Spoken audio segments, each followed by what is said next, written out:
kad se izgubiš? Treba znati gdje si je. Najbolje ti je da se ne izgubiš u šumi. A ovako gdje god da jesi, pitaj ljudi gdje si je i pitaj da nekoga gdje kam sad. Kako se inače ja orijentiram na karte? Kartu moramo osjeveriti. Idem od starta do prve točke. Ja tu gdje jesam, smanjim si uvijek kartu koliko je najveć moram. Tu gdje jesam, start, usjeverim kartu. Znači, tam gdje su slove, tam je sjever. Tako kako piše, tak je sjever. Kompas, streljicu idem prema sjeveru, mi smo sad tu. Ja sam tu i znači, ako sam tu, u tom pravcu treba biti. Mene druge ne muči. I ja svaki put, sljedeći put, kad primam kartu, ja sam pogledam tu da ju sjeverim, ja se okrenem, za 100 metara se okrenem ja za 34 stupnje. Se okrenem. Sam je kartu opet osjeverim, pogledam u tom pravcu. To je to. Na cilj dolaziš, ne mreš puljati 50 metara. Sad smo došli na jedinicu, kartu opet osjeverim, to je to, idem u tom pravcu. Prema dvojke. Sad daleko do toga. Ako smo u šume, onda te se opće bez same po kompasu. Tako sam na Risnjaku, jedan put smo samo po kompasu išli, ništa drugačije. Nagibi šume su sikaki otpeljete, ako nemaš kompasa, nema šansa da pojedeš. Pravi trekingaš, kad se izgubi, treba znati gdje je. Ja se, nema te trke kad se nisam zgubil na trekingu. Nema niti jedna. Ali sam se zgubil, recimo, možda kakvih par minuta, 5-10 minuta, čak i 15 minuta. Ma zgubil sam se i duže. Nema sad brukani. Kako znam gdje nam je brijeg, kako gdje nam je nizina. Uglavnom niti ja to ne znam. Ali pogledajte sad ovo. Potoki i rijeke tečeju po nizini, ne sigurno po brijegu.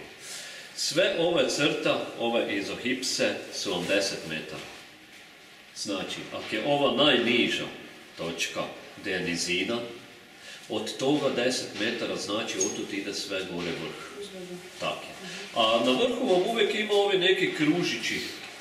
Gore kad stane kružići neki, onda na tom vrhu, znači tu je vrh. Opet idem, vidi se da je tu je potok, ovdje je potok. Znači ovdje gore je vrh. Sigurno mora biti, ne mora biti da je tu sad nizina, potok i po brijegu tečaje. Kompas usjeverim, pogledam, u tom pravcu, tu gore imam još, ako je ovo 1 kilometar, to je 1 kilometar. Znači, od tog zavoja gore imamo 250 metara i moram dojti do te točke. Tak se snalazim. I ide mi.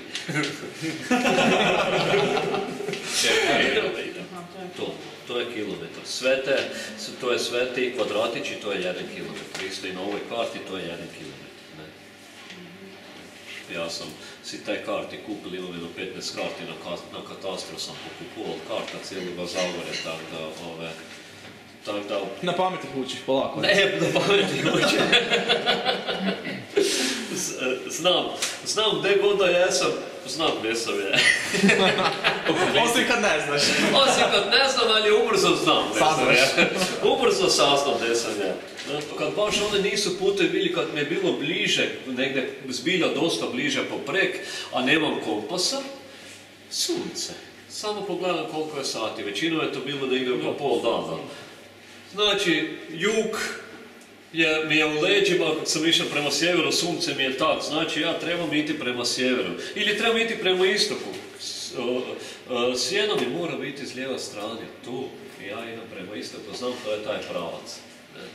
Tak sam se prije nekad orijentirao, ali sad uopće to ne pratim. Sunce ne pratim, a ove nebome, te mahovinu i te...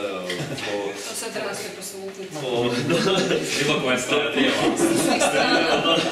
Na Pašmanu prije, sad ajde je trel na Pašmanu, prije kad su nas pošiljali s vrha dolje na obalu i takve stvari. Od obala, znači tih 50 metara je zbilja takva šikara, da ne mreš, to moraš iti skroz na koljena i dolje se provlačiti jer ne mreš uopće niti, ovako nema šansa da pređeš. Na jednom vrhu, gore baš isto na Pašmanu, to su ti otoci, to je neprolazno. Vidiš točku, kontrolu gore vidiš vijori se, a ne mreš dolje. Ne breš dođe. Ja sam probao hitavati sa hute grmlje nutri, gdje bude česte prešao. Ne breš. I onda idem gore skroz na vrh, onda se vraćam i onda predem na krivi vrh. Goran Lesek je tu i veli boš videl 5 put nas bude prešel. 5 put, točne 5 put nas je prešel. On je prešel i fulja, ja nisam fuljal. I on opet dolazi, prolazi, 5 put nas je prešel, a još je došel muro vremena prima.